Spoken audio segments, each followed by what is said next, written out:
My dad slapped me across the face, hard enough that my vision flashed white and the walls of my own condo seemed to tilt for a second. He didn't shout, he didn't warn me. He just lifted his hand the moment I said the one word he never expected from me, no. This all happened after my parents sold their house, gave my brother a $950,000 home, and then arrived at my door with suitcases ready to take mine too. Everyone thinks the slap was the moment everything shattered, but the truth is, that was only the cover of the story. My name is Natasha Bennett, and for most of my life I learned to survive by staying quiet. Not invisible, just quieter than the people who always seem to take up the whole room. My brother Daniel was one of those people, the kind who didn't just enter a space but rearrange the air around him. My parents adored that about him. They used to say he was destined for something big while I was steady, dependable Natasha, the one who never needed anything. Maybe that's why at 30 I'd built a life that ran on order and discipline. My condo in Fort Wayne was my sanctuary, clean lines, warm lighting shelves, organized by color and height. I liked coming home to silence after spending all day analyzing numbers for clients. Silence made sense to me. Silence didn't lie. The night everything shifted, fall had already begun. The air carried that thin crispness that smelled like burning leaves and change. I just brewed a cup of coffee and kicked off my heels when the doorbell rang 3 quick, frantic chimes. No one rings like that unless there's an emergency or a mistake. When I opened the door, my parents were standing there with 2 suitcases each like travelers who'd missed their flight. Mom's eyes were wide glossy. Dad's jaw was set too tight. "We lost the house," Mom whispered, pulling me into a hug that felt rehearsed. "Bad investments. We have nowhere to go." I stepped aside because what else do you do when your parents show up claiming they're homeless? I made room for their suitcases, told them they could stay a few days, though. The way Dad exhaled, long relieved, made my stomach knot. Mom busied herself in the kitchen, moving through my cabinets like she'd lived there for years. "You need better spices," she murmured, rearranging everything I'd carefully placed. Dad settled onto my couch, remote in hand, flipping channels like it was his living room. "Did you talk to a lawyer?" I asked gently. "Or the bank, or anyone?" Mom's smile froze. "Sweetheart, it's complicated. Complicated how Dad didn't look at me. We're figuring it out." I recognized that tone, the one they used whenever the truth wasn't convenient. Still, I tried to believe them. Tried to swallow the unease building in my chest as they sidestepped every question about what actually happened. But then came the little things. Mom stacking her skincare bottles in my bathroom. Dad tightening the screws on a cabinet like he was settling in for a renovation. The way they said "we" when talking about my condo. The way Mom smiled at me and said, "It feels like home already." And the thing about silence, the thing I loved most about it, is that it makes every wrong sound louder. Something was off, and I could feel the truth pressing against the walls of my condo, waiting to break through. By the 3rd morning, the smell of my mother's pancakes filled my kitchen like a fog I couldn't escape. She hummed softly, too softly, while flipping them on my skillet, as if pretending we were back in my childhood home. Dad sat at the counter, scrolling through his phone, commenting on the news like this was his daily ritual in his house. I watched them quietly, my coffee cooling in my hands. "Have you 2 started looking at rentals?" I asked. "Or talked to anyone about next steps?" Mom froze just long enough for me to notice. "It's only been a few days, honey. Give us time." Dad didn't bother looking up. "You're rushing things, rushing." They had shown up with 4 suitcases and 0 explanations. I stirred my coffee. "I'm not rushing. I'm asking." Dad finally met my eyes briefly, sharply, before looking away. "Drop it for now." That tiny flash in his expression made something cold settle inside me. They weren't confused. They weren't overwhelmed. They were stalling. That afternoon, I stepped onto my balcony and dialed Adrian Cole. We'd gone to college together. Now he worked as a lawyer in the city. If anyone could help me cut through whatever fog my parents were creating, it was him. "I need you to check something," I said. "My parents claim they lost their house." His voice softened. "Natasha, are you okay?" "Not really. Just see what you can find." He promised he would. When I went back inside, Mom was reorganizing my pantry again, stacking cans into neat pyramids. Dad had taken over my sofa shoes off remote in hand, muttering about fixing the loose hinge on my hallway door, as if he planned to be here long enough to care. "Dad," I said, trying to stay calm, "that door is fine." "Needs a man's touch," he replied. My grip tightened around my phone.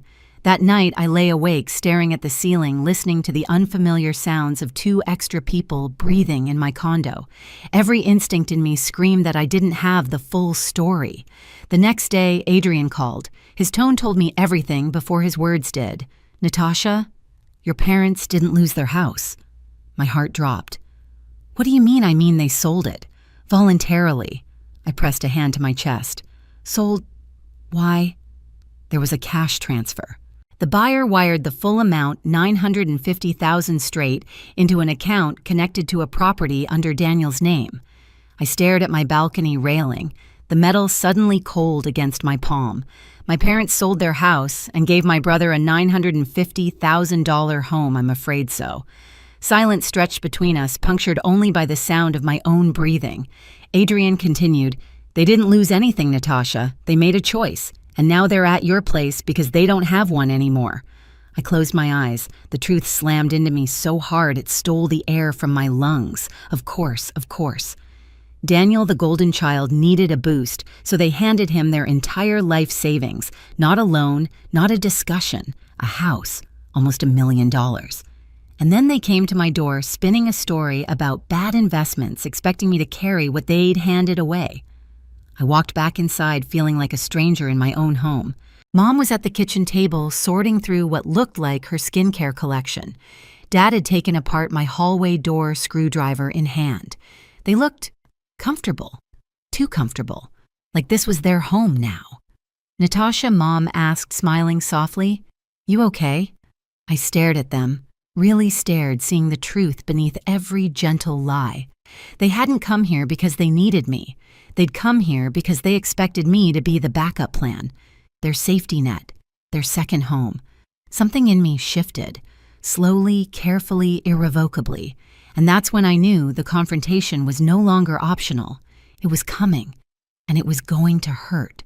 The confrontation began long before the slap. It started with a single sentence, quiet, sharp, spoken across my own kitchen counter the next morning.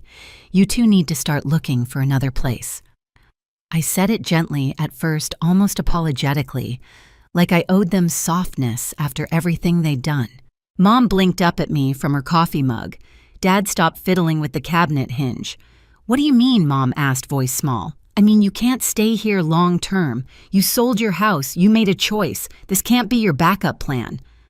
The silence that followed wasn't confusion. It was offense. Mom's face tightened. Dad's shoulders hardened. "We're your parents," Mom whispered. "Where else are we supposed to go?" Dad added. "You're being dramatic." "No," I said, steady this time. "I'm setting a boundary." Dad turned toward me fully, the screwdriver still in his hand. "We gave your brother a home because he needed help. You're fine. You've always been fine." There it was. The truth laid out like an accusation. My independence wasn't a strength to them. It was an excuse to use me. I didn't raise my voice. "You lied to me. You said you lost everything. You didn't. You handed everything to Daniel. So no, you can't stay here." Mom's eyes widened, tears gathering instantly, as if she could cry her way out of reality. "Natasha, sweetheart." But the guilt didn't land this time. I'd grown up feeling it like a weight around my ribs, but now it slid right off. Dad stood up slowly. "We're not leaving." "You are," I replied. "Today, or tonight, but you're leaving." The room tightened, the air turning heavy and sharp. I felt something in the house shift, a boundary snapping back into place after years of being ignored. Dad stepped closer. "Say that again." "No," I said simply, "you need to leave." And that was when he snapped. No build-up, no argument, just a sudden brutal crack across my face. My vision flashed white, the room tilted, my skin burned hot under his palm. For a split second, he froze like even he hadn't expected himself to do it. Mom gasped, but she didn't step toward me. She didn't move at all. The shock didn't hit me first. The clarity did. Because in that moment, I knew that if I didn't stop this right now, it would only deepen, only spread, only grow into something uglier than we could ever come back from. I straightened slowly, hand pressed to my cheek. "Get out of my house." Dad's voice dropped low. "You don't talk to me like that." I didn't answer. I walked to the kitchen counter, picked up my phone, and dialed 3 digits. "Natasha." Mom gasped. "Don't do this. He didn't mean, he hit me," I said, still staring at Dad, "in my own home." When the dispatcher answered, my voice didn't shake. "Yes, I need officers at my address. I have 2 people refusing to leave my property."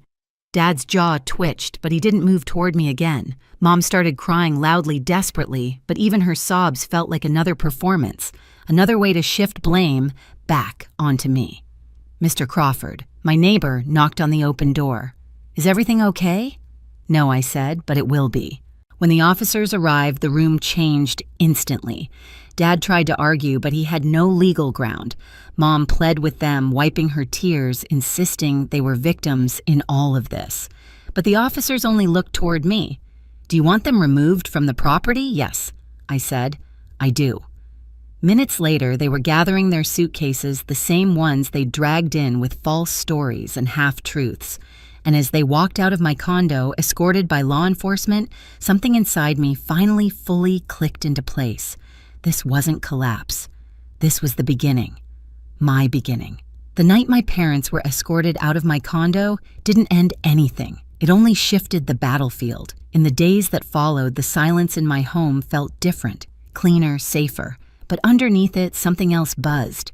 The knowledge that Daniel, my parents, and the choices they'd made were all beginning to unravel. 3 days after the incident, I got the first call from Marissa Daniel's girlfriend. Her voice was tight, almost frantic. "Natasha, are your parents with you?" "No." A shaky breath. "He can't do this. He can't just shut down like this." "Marissa, what's happening?" But before she could explain, the call dropped. I didn't hear from anyone again until 2 weeks later when my grandmother Evelyn called. Her voice was steady, but I could hear the storm beneath it. "You need to come over," she said. "It's time you heard what's going on." When I arrived, she led me into her kitchen where sunlight streamed across the wooden table. Rolled up newspapers sat next to her coffee mug. "Your parents have been staying here." I blinked. "Here with you. They showed up the night after you called the police. Told me they needed a place to think." I exhaled sharply. "And what have they been doing?" Thinking Evelyn's lips pressed into a thin line. "No, they've been arguing. With each other. With Daniel. With themselves. They're unraveling Natasha." I sank into a chair. "Why?" She slid one of the newspapers toward me. The headline made my stomach grip. "Local man faces foreclosure." After failed startup gamble. Daniel's name wasn't listed outright, but the details were unmistakable. The property value, the location, the timeline. "He mortgaged the house," Evelyn said quietly. "The one your parents bought him."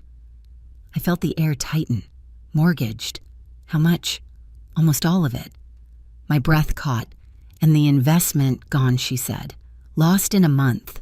Fast, reckless, poor decisions all around." Of course it was. Of course Daniel, for all his charm and confidence, had gambled their entire lives on a dream he barely understood. Evelyn reached across the table. "Your parents believed they were helping him, but they never imagined how deep the hole was. They're facing consequences now." I swallowed. "What do they want from me? You," she said, "are the only stable one. They want you to fix it." Those words hit harder than they should have, because that was the point, wasn't it? I'd been their safety net since the day I turned 18, and they thought they could fall back on me again, no matter how deeply they cut me first. Before I could respond, a car door slammed outside. Evelyn's gaze shifted toward the window. "That'll be them." Mom walked in first, her eyes red, but her posture rigid. Dad followed, shoulders hunched so different from the man who slapped me weeks earlier. And then Daniel stepped inside, last pale, exhausted, defeated. The 4 of them stood in the doorway like a portrait of collapse. Evelyn cleared her throat. "Sit." We all did. Mom's voice trembled. "Natasha, we didn't come here to fight." Dad stared at the table. "We want to explain." Daniel couldn't look at me at all. I folded my hands in my lap. Then explain. Mom started. We sold the house because Daniel's startup needed a push, and the house we bought him, we thought it was an investment in his future. An investment you didn't even tell me about, I said. Dad winced. We didn't think you'd understand. That sentence burned. I'd heard it my whole life. Didn't think I'd understand, I repeated softly, or didn't think I mattered. Dad opened his mouth, then closed it again. Mom wiped her eyes. Daniel finally spoke. I messed up, he whispered. I thought I had a good idea. I thought I could turn it into something that would make you proud. At what cost, I asked. He didn't answer. He didn't need to. The foreclosure notice, the failed investments, the mortgage, everything spelled out the cost. Dad leaned forward. We know we hurt you. What happened in your condo? It should never have happened. I stared at him. You hit me. His face collapsed. I know. The words scraped out of him. I was angry, embarrassed. Losing everything. It made me someone I shouldn't be. Mom reached for my hand, stopped halfway. We didn't come here to ask you to fix anything. We came because Evelyn told us the truth. What truth? That you don't owe us your home, she said quietly, or your life, or your forgiveness. The room went silent. Even the house seemed to hold its breath. Evelyn spoke then, calm but firm. Family can make mistakes. Big ones. But healing doesn't start with fixing numbers. It starts with owning the damage. Daniel nodded, tears spilling. I'm trying. I'm looking for work. I'll pay back what I can, Mom whispered. We want to make things right, Natasha. But we'll do it without sinking you again. Dad swallowed hard. If you let us, we'd like to earn your forgiveness, not demand it. The anger inside me loosened. Not disappeared, not forgotten, but loosened enough to breathe. I can't fix your choices, I said, and I won't carry them anymore. But I'm willing to talk. Slowly, carefully. Mom broke into sobs, not desperate, not manipulative this time, but relieved. Dad nodded once, deeply. Daniel finally looked up, gratitude written all over his tired face. Evelyn smiled softly. Good. Then this is the real beginning. And it was. Not the beginning of forgetting, but the beginning of understanding just how much we had to rebuild separately, first, then maybe someday together. In the weeks that followed, everything moved slowly the way new healing always does. My parents stayed with Evelyn not as victims seeking rescue, but as two people learning how to live with the consequences of their own choices. She didn't coddle them. She guided them firm words, gentle reminders, the kind of honesty they'd avoided for years. Daniel found a job, humble, steady, nothing like the grand visions he once bragged about. But he showed up every day. He called me once a week not to ask for help, but to tell me how he was doing and to apologize again in small, genuine ways. As for me, my condo felt different, now lighter grounded. I added a new lock, rearranged a few things, not out of fear, but out of reclaiming. Adrian checked in often, reminding me that boundaries weren't walls, but doors I controlled.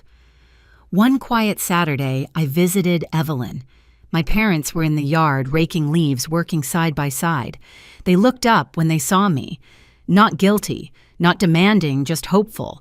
And for the first time, I felt something other than anger. I felt possibility. We're not a perfect family now, maybe we never were, but we're finally an honest one. I learned that forgiveness doesn't mean erasing the past. It means refusing to carry someone else's mistakes on your back. My home is mine again, my peace is mine again, and the future. Well, we're rebuilding it one careful step at a time. If any part of my story resonates with you, share your experience in the comments and subscribe for more stories like this.